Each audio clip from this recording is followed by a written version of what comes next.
जय श्री राधे। पूज्य श्री सद्गुरुदेव भगवान के चरणों में प्रणाम। आज से हम परम पूज्य श्री पंडित गया प्रसाद जी महाराज जी का जीवन चरित्र शुरू करने जा रहे हैं। श्री कृष्णाय नमः। हरे राम राम राम हरे हरे, हरे कृष्ण कृष्ण कृष्ण हरे हरे। हमारे बाबा पूज्य श्री पंडित जी मंगलाचरण में श्री गर्ग संहिता से प्रार्थना करते हैं, जिनके नेत्र नव विकसित शतदल कमल के समान सुंदर एवं विशाल हैं, अधर बिंब फल की अरुणिमा को तिरस्कृत करने वाले हैं तथा श्री अंग सजल जलधर की श्यामल मनोहर कांति को छीन लेते हैं, जिनके मुखमंडल पर मंद मुस्कान की दिव्य छटा छा रही है तथा जो सुंदर मधुर मंद मराल गति से चल रहे हैं, उन बाल्य अवस्था से विलसित मनोज्ञ श्री नंद नंदन को मैं भावपूर्ण हृदय से नमन करता हूँ, जिनके पद विन्यास से श्री चरण कमलों के मंजीर एवं नुपुर झंकृत हो रहे हैं और कटी में नूतन रत्न निर्मित करधनी शोभा दे रही है।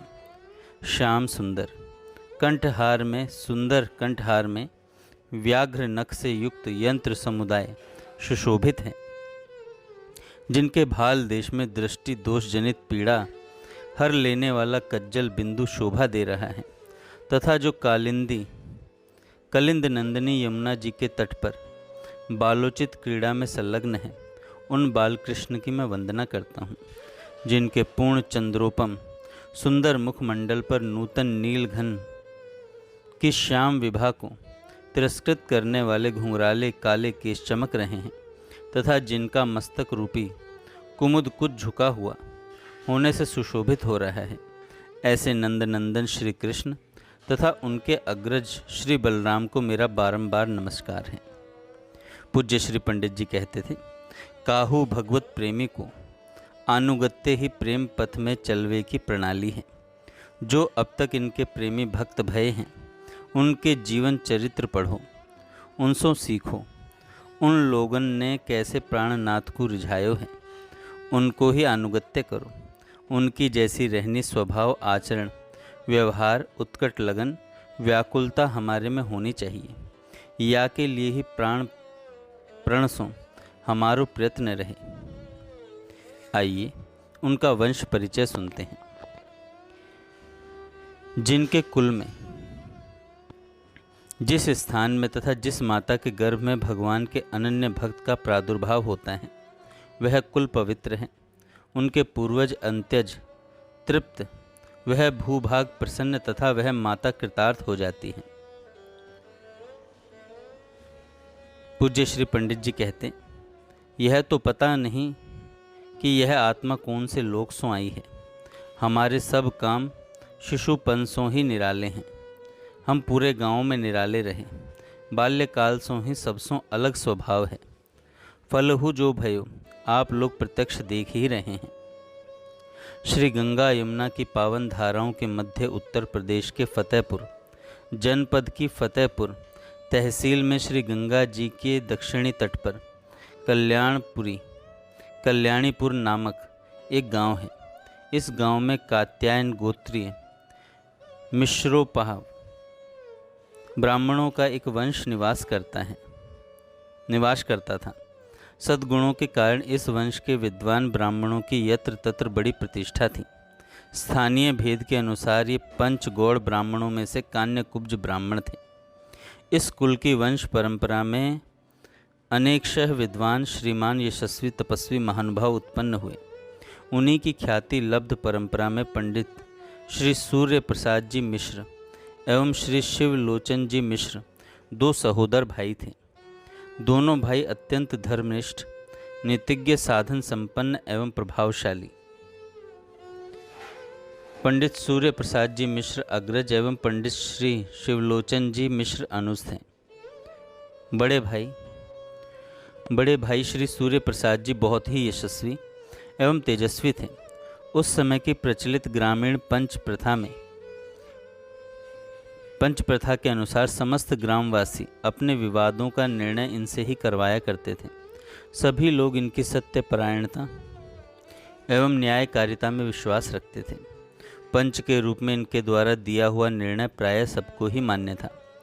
गांव में तथा गांव के आसपास अन्य गांवों में भी इनकी चतुर्दिक सुख्याति थी। पंडित श्री सूर्य प्रसाद जी मिश्र एक बहुत बड़े जागीरदार के प्रतिनिधि भी थे। पंडित श्री सूर्य प्रसाद जी मिश्र एवं पंडित श्री शिवलोचन जी मिश्र दोनों भाइयों में बड़ी निर्मल प्रीति थी। किसी प्रकार के भेदभाव, प्रवणता, स्वार्थ परायणता दोनों के बीच में थी ही नहीं। श्री शिवलोचन जी का जीवन बड़े भाई के प्रति समर्पित था। दोनों भाई साथ ही साथ रहते थे। बड़े भाई ही घर के प्रमुख थे। गृह का संचालन उनके द्वारा ही होता था। वे जो उचित समझते थे वही करते थे। उनकी आज्ञा का सभी लोग एक मत से पालन करते थे। जहाँ सुमति तहाँ संपत्ति नाना की कहावत के अनुसार दिनों दिन घर की उन्नति हो रही थी। अनुज शिवलोचन जी मिश्र बड़े ही सरल एवं साधु प्रकृति के थे। ये ही कृषि एवं पशुधन की देखरेख किया करते थे। इस ओर से इन्होंने बड़े भाई को सर्वथा निश्चिंत कर रखा था। बड़े भाई के प्रति उनके मन में अपार आदर एवं भक्ति भावना थी। बड़े भाई भी इनके प्रति पुत्रवत वात्सल्य भाव रखते थे। इनका शरीर सुडौल एवं सुपुष्ट था। व्यायाम करना इन्हें अत्यंत प्रिय था। पहलवानी के प्रति भी अभिरुचि थी। इनकी बलवत्ता के संबंध में पूज्य श्री पंडित जी एक घटना सुनाया करते थे। एक बार खेती के अन्न से भरी हुई 40 मन वजन की गाड़ी को ये हाँक रहे थे। अचानक एक गाड़ी से नीचे गिर गए और गाड़ी का पहिया इनकी जांघ के ऊपर से निकल गया, किंतु ये जांघ झाड़कर ऐसे उठ बैठे जैसे कुछ हुआ ही न हो। व्यायाम करते रहने के कारण इनका शरीर बड़ा सुगठित था। गृहस्थ होते हुए भी ये बड़े नियम संयम से रहते थे। इनकी दृष्टि अत्यंत पवित्र थी। स्त्री समाज से प्रायः दूर ही रहते थे। इनसे संबंधित एक दूसरी घटना से इनकी सहज एवं अद्भुत भ्रातृभक्ति की अद्वितीय झलक मिलती है। एक बार किसी कारण इनके अग्रज पंडित श्री सूर्य प्रसाद जी मिश्र इन पर कुपित हो उठे। वे इनको अपने जूता से पीटने लगे। शांत भाव से बैठे बैठे ये पिटते रहे। तेजी से मारने पर भी उनके हाथ से जूता छूटकर दूर जा गिरा। श्री शिवलोचन जी उठे और जूता उठाकर बड़े भाई के हाथ में देकर पुनः उनके सामने शांत भाव से मार खाने के लिए बैठ गए। इस समस्त घटनाक्रम को उनकी पत्नी देख रही थी। पिटने के पश्चात भी इनके मन में किसी प्रकार का खेद एवं खिन्नता का भाव नहीं था। जब ये घर गए और भोजन करने के लिए बैठे तो पत्नी ने उपालंभ देते हुए कहा, हाथ से जूता छुआ है, हाथ तो धो लेते। इन्होंने बड़ी शांतिपूर्वक पत्नी को समझाया, बड़े भाई के जूते तो मेरे लिए अत्यंत पवित्र हैं, इसमें हाथ धोने की भला क्या आवश्यकता है। यह सुनकर पत्नी के नेत्रों से अश्रु बिंदु ढुलकने लगे। इनकी श्रद्धा को देख सुनकर के पत्नी का कंठ अवरुद्ध हो गया। इस घटना को सुनाते समय पूज्य श्री पंडित जी का स्वर भी भावभरित हो जाता था। साधु जीवन के परम धनी श्री शिवलोचन जी मिश्र के एकमात्र पुत्र थे श्री रामाधीन जी मिश्र। श्री रामाधीन जी मिश्र को ही हमारे चरित्र नायक पूज्य श्री पंडित जी के वंदनीय पिताश्री होने का सौभाग्य प्राप्त हुआ। पंडित श्री रामाधीन जी मिश्र को पढ़ लिख करके विशेष विद्वान होने का तो अवसर नहीं मिला, परंतु आपका जीवन उत्तम सद्गुणों से सुवासित था। मातृभक्ति, पितृभक्ति, गुरु जन सेवा परायणता, विनम्रता, सादगी, सरलता, सौम्यता आदि सद्गुणों से आपका जीवन ओतप्रोत था। श्री भगवत स्मरण करना आपका सहज स्वभाव था। बालकपन से आप बड़े संतोषी थे। पूज्य श्री पंडित जी अपनी पूज्य श्री माता जी के उदार स्वभाव तथा अपने पूज्य श्री पिताजी के सरल स्वभाव की चर्चा कभी कभी किया करते थे। आप कहते थे, मेरी पूज्य श्री माता जी का स्वभाव अत्यंत उदार था। ये किसी को दुखी देखकर उसकी सहायता करने के लिए आतुर उठती थी। सेवा का उत्साह इतना अधिक था कि कई बार घर के आवश्यक कार्यों की उपेक्षा हो जाया करती थी। समस्त गांव के रोगी बालकों की अपनी ओर से औषध आदि द्वारा सेवा करना इनको अत्यंत प्रिय कार्य था। बाल चिकित्सा में ये अत्यंत निपुण थी। आधी रात के समय भी किसी रोगी बालक के अभिभावक बुलाने आते तो निरालस्य होकर अस्वस्थ बालक की सेवा के लिए दौड़ पड़ती थी। अपने पूज्य श्री पिताजी के भोलेपन की चर्चा करते हुए पूज्य श्री पंडित जी कहते थे, ये नितांत सरल थे। छल कपट पाप झूठ प्रपंच आदि उनके स्वभाव में नहीं था। 8 वर्ष की बालिका से लेकर 80 वर्ष की वृद्धा तक की स्त्रियों के प्रति इनकी दृष्टि अत्यंत पवित्र तथा सम थी। ब्राह्मणोचित गुणों एवं आचार विचार से ये संपन्न थे। सरलता एवं संतोष की तो ये साक्षात मूर्ति ही थे। माता पिता दोनों भगवत भक्त थे। इनके इष्ट श्री सीताराम जी थे। ये नित्य बड़ी श्रद्धा एवं प्रेम से श्री भगवत सेवा तथा पूजा पाठ किया करते थे। सदग्रंथ पाठ, श्री तुलसी जी पूजन, गो सेवा, साधु परिचर्या, अतिथि सत्कार आदि गृह में प्रतिदिन ही होता रहता था। इस प्रकार गृह के वातावरण में वैष्णवता पूर्ण रूप से परिव्याप्त थी। घर के सभी सदस्यों में पारस्परिक सौमनस्य परिपूर्ण था। परिवार सम्मिलित तथा बड़ा था। संपत्ति एवं समृद्धि से भरपूर था। गुरुजनों की छत्र छाया में रहते हुए एवं उनकी सेवा तथा आज्ञा पालन करते हुए प्रसन्नतापूर्वक सुखमय जीवन व्यतीत हो रहा था। श्री रामाधीन जी के घर क्रमशः 4 कन्याओं का जन्म हुआ, किंतु अभी तक पुत्र रत्न की प्राप्ति नहीं हुई थी। नारी हृदय की सहज मांग होती है पुत्र प्राप्ति। जब तक पुत्र संतति प्राप्त नहीं होती तब तक मातृ हृदय में असंतोष रहता ही है। अधिक दिनों तक पुत्र प्राप्त न होने पर यह असंतोष देवी कौशल्या के हृदय में होना स्वाभाविक ही था। पुत्र विषयक चर्चा चलते ही इनके मन में पुत्र प्राप्ति की उत्कंठा तीव्र हो जाती थी। ये अपने पति से भी इस बात का कभी कभी अनुरोध करने लगती थी कि आप पुत्र प्राप्ति के लिए कुछ उपाय करें। पंडित श्री रामाधीन जी भगवद इच्छा की सत्ता और महत्ता का उल्लेख करते हुए कह देते, देवी भगवान के समस्त विधान मंगलमय एवं पूर्व निश्चित होते हैं, अतः उनकी इच्छा में ही संतुष्ट रहना हमारे लिए श्रेयस्कर है। प्रतिदिन सायंकाल अपने घर में पंडित श्री रामाधीन जी, जो पूज्य गया प्रसाद जी महाराज के पिताजी थे, अत्यंत ही मधुर स्वर में श्री रामचरितमानस की कथा वाचन करते थे। बड़े ही सरल एवं सुबोध ढंग से उसकी व्याख्या करते हुए सुनाया करते थे। घर के आसपास के ब्राह्मणों एवं कायस्थों के घरों से आबाल वृद्ध स्त्री पुरुष दत्तचित्त होकर कथा सुनते थे। श्री रामचरितमानस की कथा में जब जब महाराज मनु एवं शत्रुपा के तप एवं वरदान की प्राप्ति का प्रसंग आता, तब तब देवी कौशल्या का हृदय भी इसी भाव से भावित हो उठता। उनका हृदय भी पुकार उठता कि क्या कभी श्री राम जी के समान गुणशील संपन्न पुत्र प्रभु कृपा से प्राप्त हो सकेगा। इनके मन प्राण परम पुनीत अभिलाषा को लेकर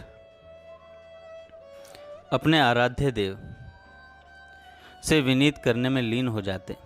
चलते फिरते उठते बैठते स्वाभाविक रूप से देवी कौशल्या के द्वारा श्री रामचरितमानस के इस दोहे का मन ही मन निरंतर जप होने लगता। दान शिरोमणि कृपा निधि नाथ कहूँ सति भाऊ, चाहूँ तुम ही समान सुत प्रभु सन कवन दुराऊ।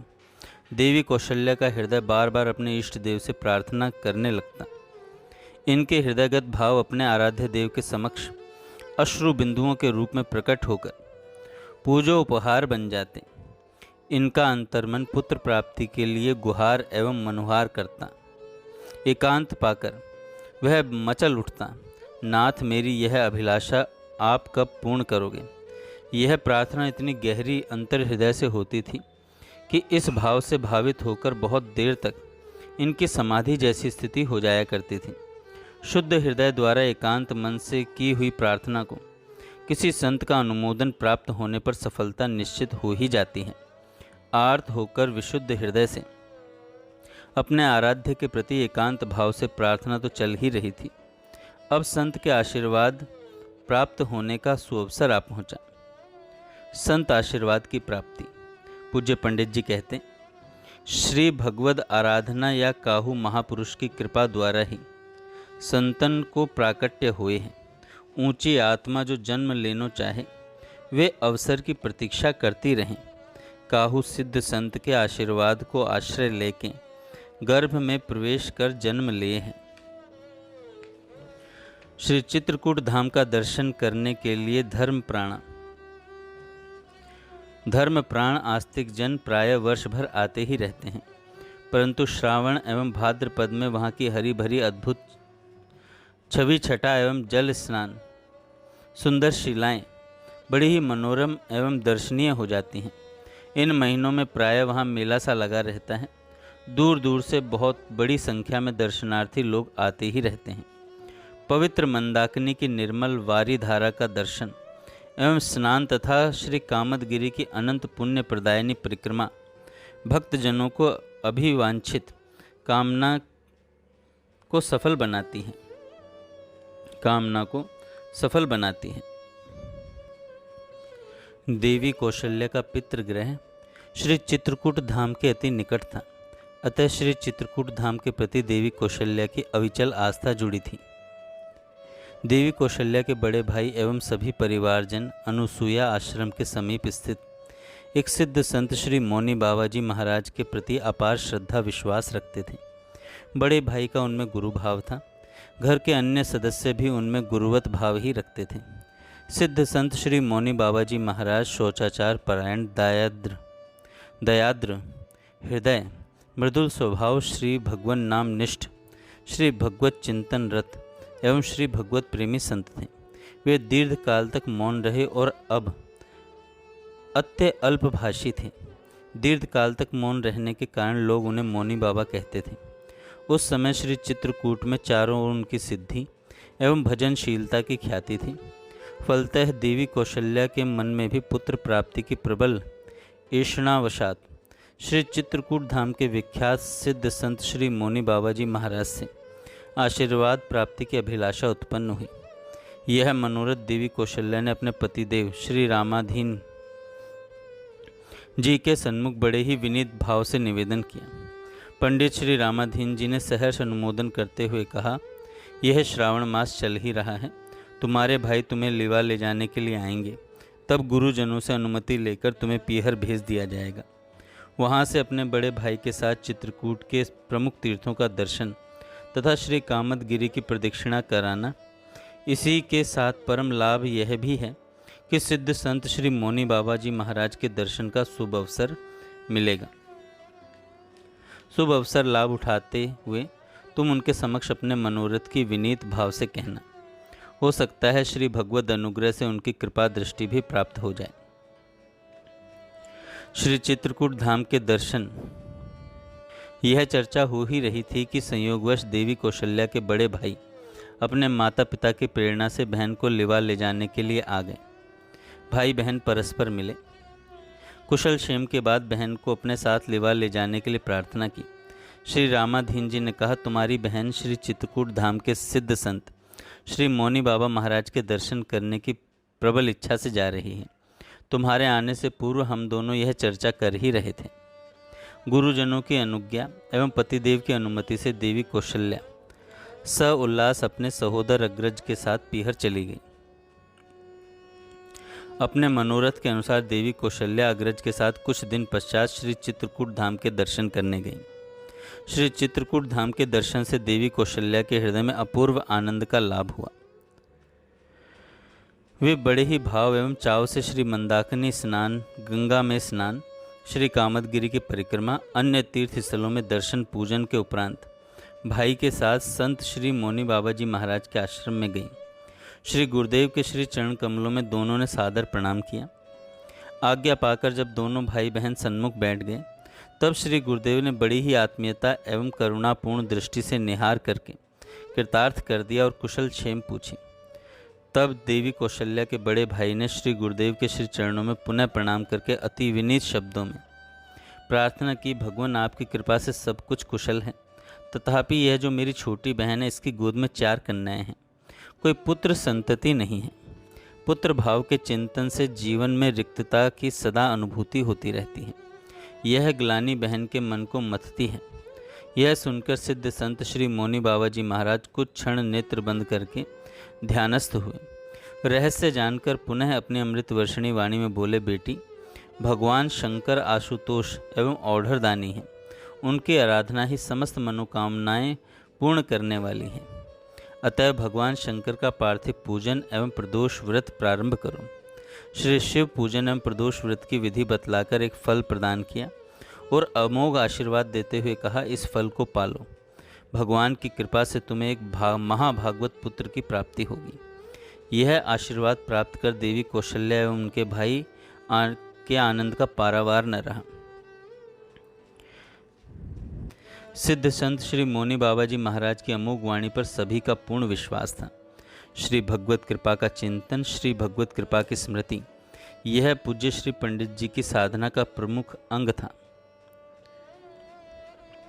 और उनकी माता जी ने जब श्री मौनी बाबा जी महाराज की अमोघ वाणी पर विश्वास किया, और विश्वास था ही, अतः घर के सभी लोगों को आज ही पुत्र की प्राप्ति जैसा आनंद उल्लास प्राप्त हुआ।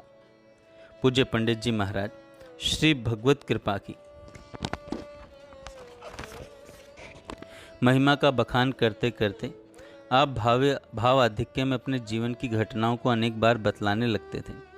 एक बार श्री भगवत कृपा स्मरण के प्रसंग में पूज्य श्री पंडित जी ने अपने जन्म का हेतु संत का आशीर्वाद बतलाते हुए गदगद स्वर में कहा, जन्म से लेकर आज तक हमारे लिए कुछ भयो है, केवल श्री भगवत कृपा ही है। हमारे पूज्य श्री पिताजी के कई कन्या ही, कोई बालक नहीं हो। चित्रकूट के सिद्ध संत श्री मौनी बाबा जी महाराज के यहाँ हमारे मामा के द्वारा प्रार्थना करवे पे उनने एक फल प्रसाद रूप में दियो और 12 महीने तक प्रदोष व्रत करवे की कही। उनके आशीर्वाद से ही या शरीर को जन्म भयो। जय श्री राधे। आगे हम कल सुनेंगे।